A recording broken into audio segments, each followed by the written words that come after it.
Before the Beatles became musical revolutionaries, John Lennon and Paul McCartney had far simpler ambitions. They wanted to be the British version of Carole King and Gerry Goffin. In the early 1960s, the two young songwriters idolized the American duo, who were responsible for crafting some of pop music's most iconic hits.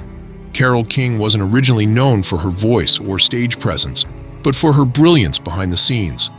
Alongside her then-husband Gerry Goffin, she co-wrote chart toppers like Little Eva's The Locomotion, the Shirelles' Will You Love Me Tomorrow, Aretha Franklin's You Make Me Feel Like a Natural Woman, and the Monkees' Pleasant Valley Sunday. The pair even produced darker, lesser-known gems such as He Hit Me, and It Felt Like a Kiss, and Porpoise Song. It wasn't until 1971 that King herself stepped into the spotlight with her landmark solo album Tapestry, finally earning recognition as a performer in her own right. In a 1971 conversation published in Lennon on Lennon, Conversations with John Lennon, the former Beatle reflected on his early writing days, admitting that he and McCartney saw themselves as the Goffin and King of England.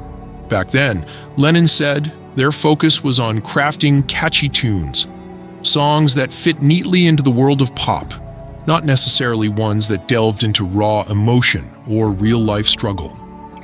During those early years, his more experimental and poetic impulses found their way into his books, in his own right, and A Spaniard in the Works, rather than the music of the Beatles.